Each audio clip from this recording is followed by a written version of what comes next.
Саламатсыздар ма, кадірлі қонақтар, қош келдіңіздер. Распаковкадан бастадым бүгінгі влогымды. Цветной дождь жана көрсетіп кеттім. Ішінде слиз деген қазір толығырақ көрсетем. Сосын мынандай магнитиктер бар, және менің кітабым.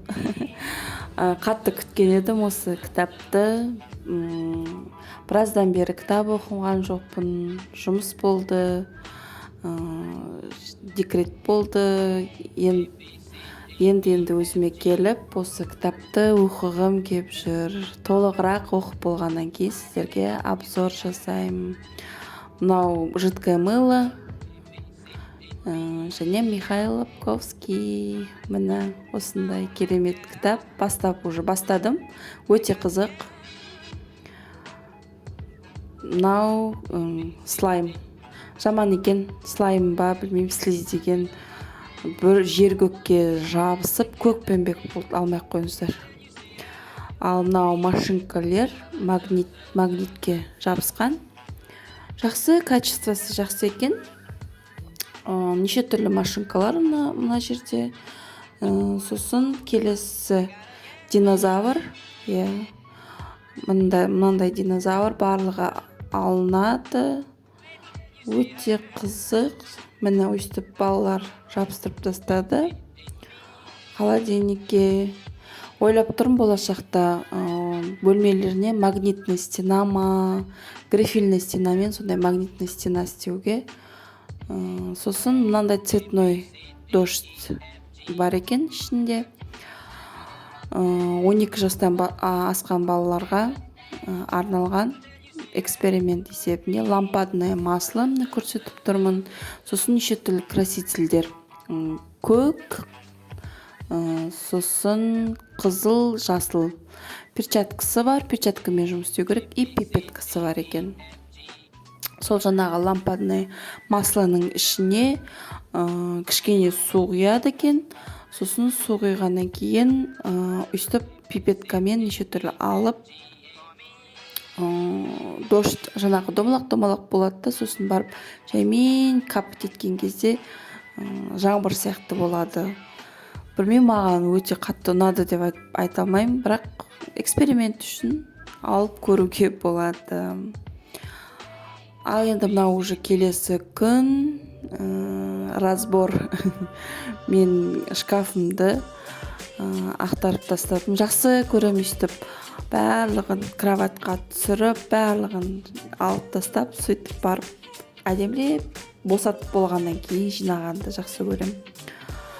Балаларым әлі жазылған жоқ, бірақ ұйықтап қалған түгін. Сол кезде өйстіп тез бәрін дұрыстап орнына қойып қояйын деп шештім. Бір жерге, бір бөлікке кимейтін киімдеріміз уже күн суып кетті. Бізде Қызылордада салқын, кәдімгідей жел бар. Сол бір жерге кимейтін киімдерді жинап қойдым уже. Сосын келесі бір жерге үтіктейтін. Сосын шкафтың ішінен полотенцелермен простыняларын бәрін алып тастадым бөлек. Шкаф негізі киіммен тұрған дұрыс емес. Бөлек полка заказ бергенбіз. Құдай қаласа осы 1-2 күн көлемінде келіп қалады. Сіздерге оны обзорын көрсетем ғой. Көз қорқақ, қол батыр. Осы шкафты қашан қалай деп жүрген кезде алдымда жарты сағат уақытым ғана кетті, шынымды айтсам. Жарты сағаттың ішінде барлығын тап-таза қылып жинап қойдым. Зато рахаттанып қалдым. Сіздерге мотивация, егер шкафтарыңыз болса, жиналмай тұрған, жүріңіздер бірге жинайық.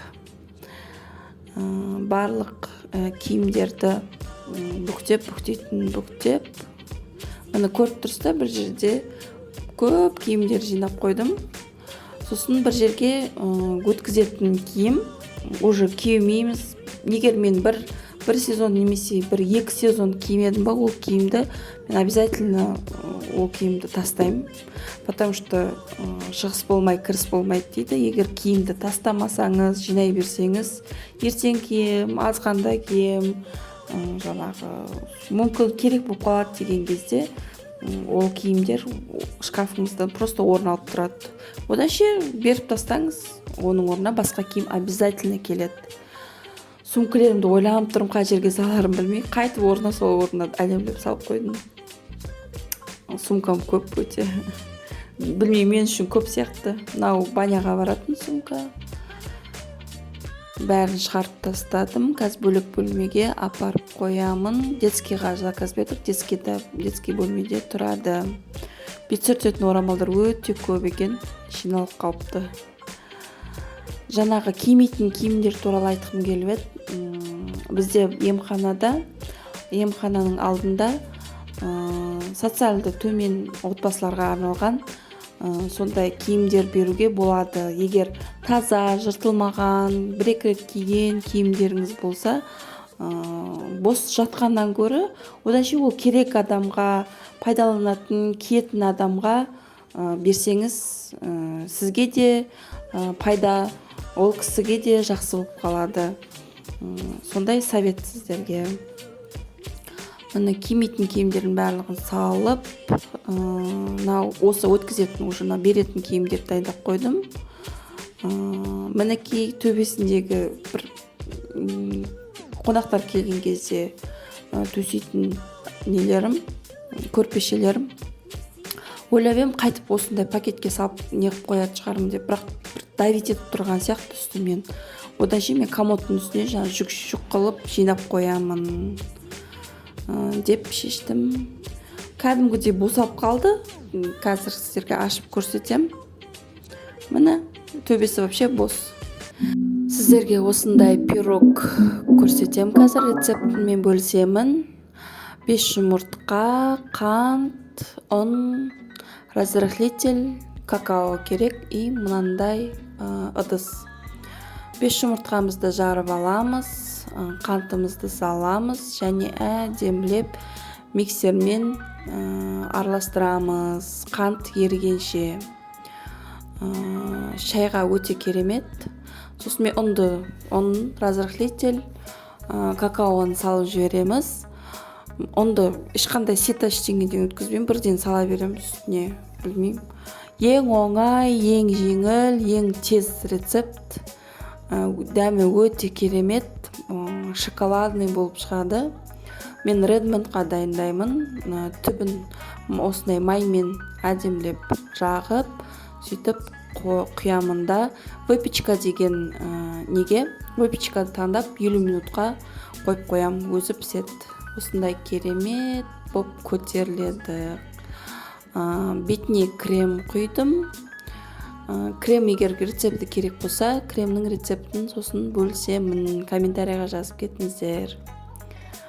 Осындай тәтті шайға ішетін, шаймен бірге жейтін пирог болды. Бисквитный ғой тесто. Ортасын бөлсек те болады.